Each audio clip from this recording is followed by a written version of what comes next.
I don't know that my view on magic items is going to be very popular. Do you prefer playing in games where magic is scarce and superstitious, or rampant and understood, or maybe something in between? You could give a player perspective what you like to play in, or as a DM, what do you like to run? And I'm going to just say rampant and understood, and I'll pass my turn. Okay. No, just All kidding. right. No, rampant and understood. Seriously, I love magic items. I love spells. I love playing spellcasters. That is what I come to Dungeons and Dragons for. And I can see behind you, Jordan, deep magic right there. So I already know where you should probably be leaning as well. But I mean, there's all these books. Like here's an AD&D Tome of Magic. You've got the Vault of Magic. You've got Deep Magic.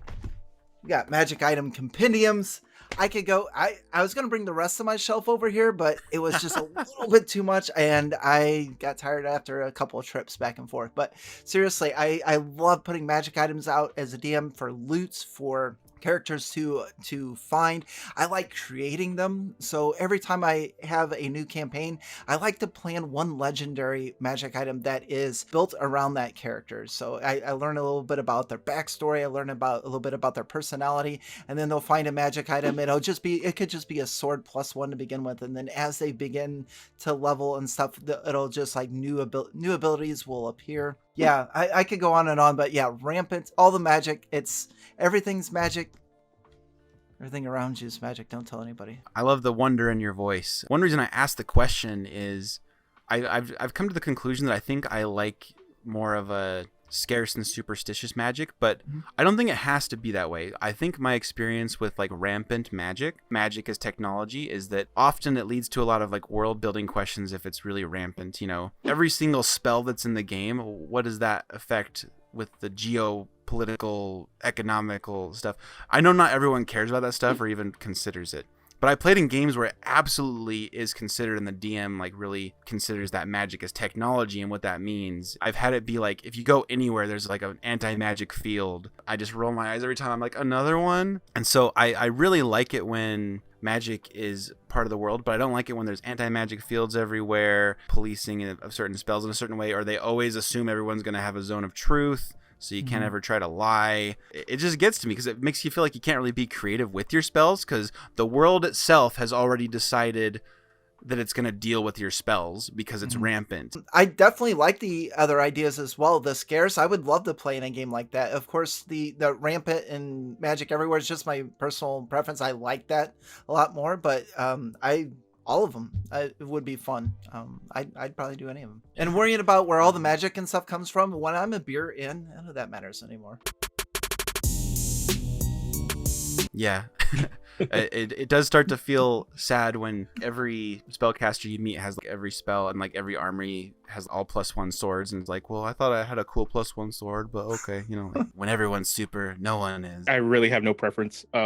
No preference. For me, depending on how magic is in the world, really should, and I feel that when you're building your character, should really inform how your character is going to interact with the magic. So we've played in a lot of like magic abundant settings. So like Eberron and Ravnica are the two ones my play group goes into a lot. And in both of those, magic is ingrained into everyday society. So for me, if I'm building a character for those campaigns, well, how does my character interact with that? What are the things that they're gonna find as common knowledge, and necessarily kind of work that into my character? So one, to kind of avoid the issue where if everybody's magical, you're not special sort of thing. It's like, well, no, if everybody's magical, what's the one thing that's going to make you stand out and make your character unique in that situation if everybody's magical? Especially Ravnica, the guilds are all really ingrained in having these magical powers, but it's their ideals and their motives that's what really makes them stand out. And then I would recommend anybody playing in a Ravnica campaign, take those ideas to heart and then form your character around that, because that's going to make them stand out more in a setting like that when everybody has access to magic. And then same thing with Eberron. Eberron's just very magic wide. You have a lot lower level magic compared to Ravnica. These pretty much mega corporations are in charge of magic. What is your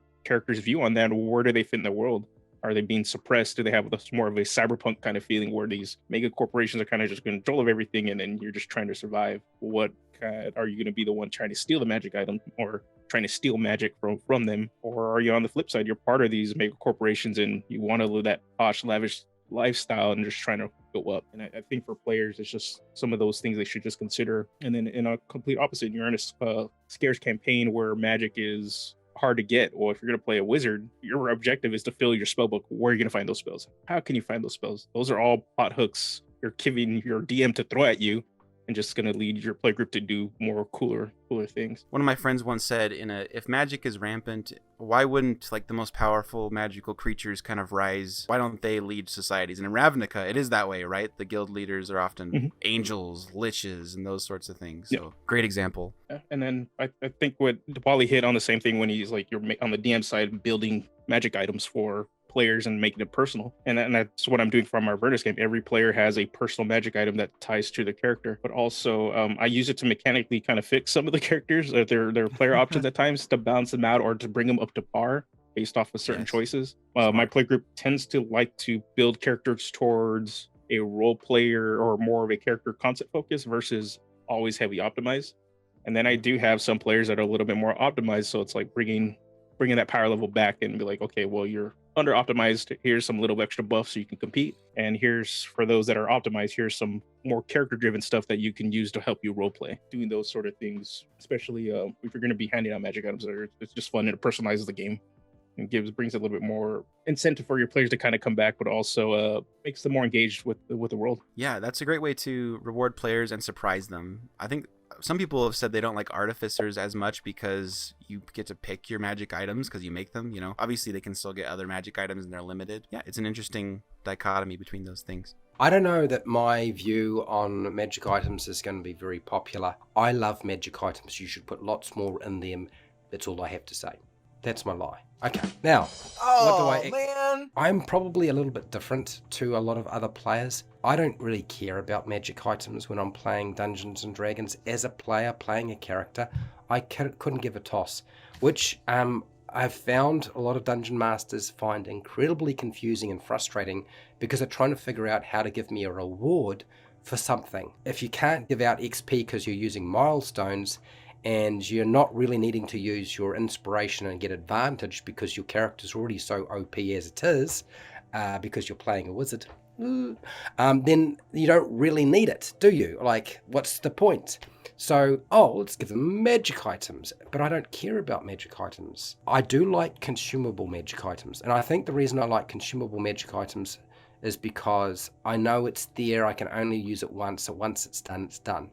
And I won't sort of hold back on them, but it's not like if I don't get any consumable magic items, I'm going to have a sad day, because it's not the case at all. As a dungeon master, it's a little different. So I guess my view on magic items is I would prefer magic items to be rare in my game. But there's a problem with that. Most of the time, the players don't want that, okay? Yeah. I've always found that to be the case. In fact, there doesn't seem to be a top limit for the number of magic items that players want to have. In every group I've ever run, it's like, where's the magic items, Fred? Where's the magic items? One of the problems with 5e is in older versions of the game, magic items were quite rare. You didn't get them that often. Okay, well, sort of advanced Dungeons and Dragons and earlier than that. That's sort of, you didn't get a lot of them. It's not like you had a slot for everything, so it wasn't a really big deal. But when you play 3.5 and 4e, like the game was built around, you had to have magic items, otherwise your character could not function. Now 5e, the designers decided to wind back the clock, right, and go back to approaching magic items this way. And so as a result of this, without talking to the player base and making sure they were all cool with this, they decided to have Dungeons & Dragons 5e magic items work like older versions of the game. But the players who've been playing 3.5 and 4e didn't want that. And those are the players that I've got at my table.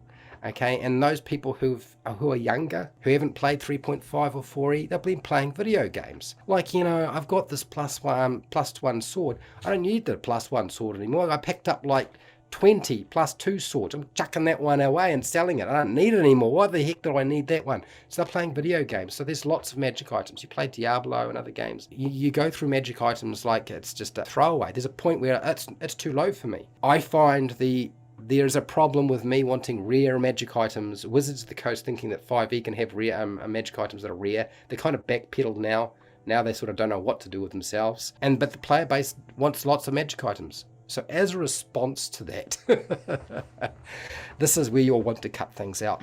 I have tried to do less magic items. It doesn't work. I don't want to be heckled while I'm a dungeon master. I don't want the little jokes on the side. I don't want to have the constant pressure of having to produce them. So I generate and create a lot of magic items that are quite strange and unusual and with utility function. I'm not a fan of combat magic items myself, but I create an awful lot of cursed magic items.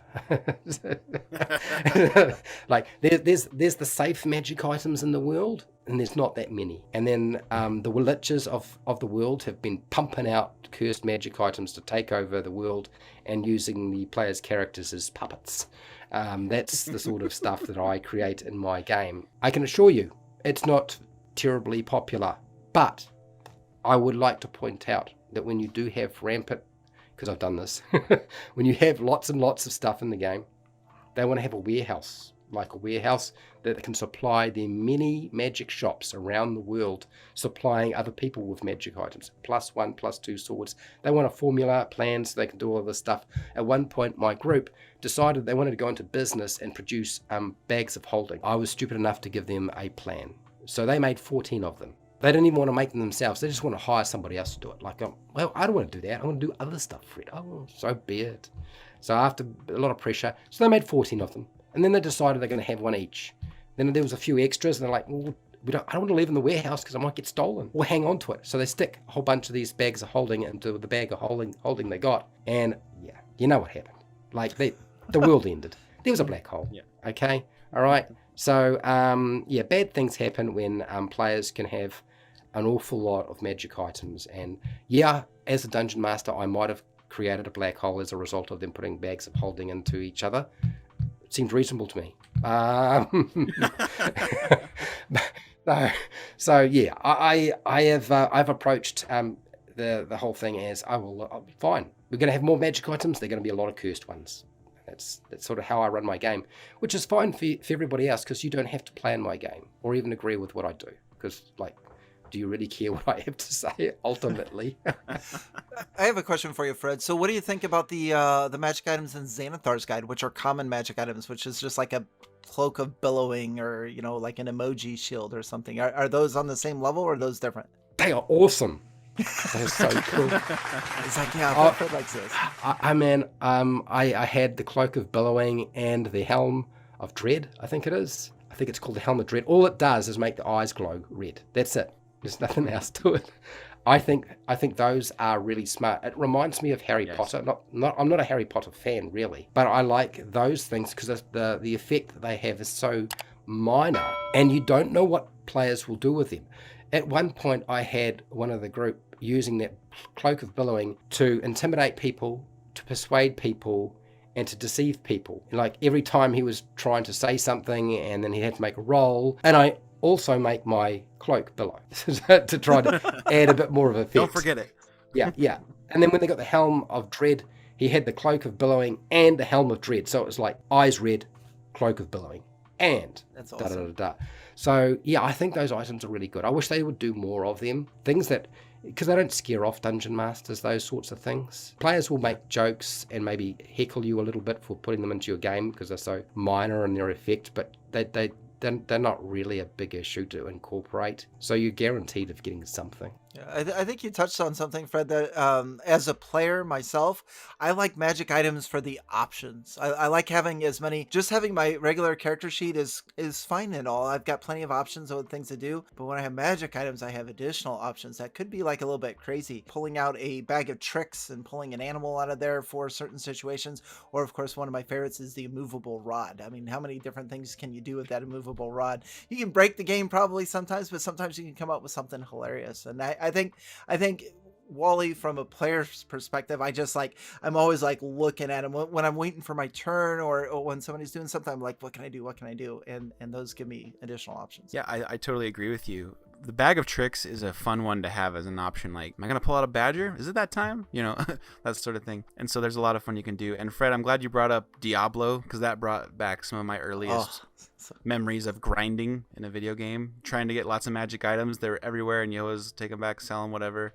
And you're just trying to find like the one big one that's going to be an upgrade to your character. It's an interesting bit of world building when you said you have a lich that's just pumping out a bunch of just cursed magic items. There's a few good ones.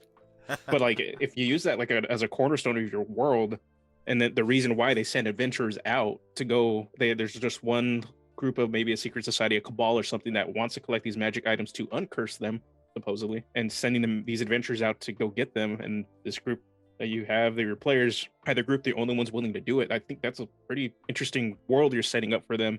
And then what the implications of finally getting the Lich's staff of death, whatever it is, and bringing it back, and what the implications are after that, where you go next. I think that's actually pretty cool. I love that. And you could also make some superstitions around it where people would be like, there was once Lupe the Lich, and all cursed magic items came from Lupe, and we're afraid that if you keep using those magic items, you're playing into Lupe's hands, and Lupe's going to come back and destroy the world. Quit using those. And they're like, no, it's so powerful, you know. There's a lot of fun you could have. That's a great idea, Fred. I'm glad you brought that up again, Josh. Any other thoughts on this topic from anybody? Yeah, just one more from a dungeon master's perspective. You don't always have to give out magic items as rewards. Sometimes you just give out an oddball magic item. During one of my campaigns, I included a bunch of magic items, and they would divvy them up, select who gets to pick first or whatever. And the one character got stuck with a ring of warmth. So, oh, this is stupid. What do I need this for? Next session, it was cold as heck. He's just like, yeah, I got the ring of warmth. I don't need anything. And everybody else is, wish I would have picked it. That reminds me of in Critical Role where Travis bought a ring of fire resistance, and like it never came up, and he just gave it to Jester, his wife's character. At one point she got hit with fire, and he's like, but you have the ring, right? And everyone just started laughing, and he's like, yes! So like he was just so happy like that he got that ring of fire resistance after like months of them kind of making fun of him for how like useless it had been. But all right, well, thank you for the discussion, everyone. Let us know your thoughts in the comments. You know, do you like magic being rampant? Do you like something where it's more of a mundane world and magic is special and it makes you stand out? Let us know. And thanks for coming to this DM roundtable. We'll see you in the next one.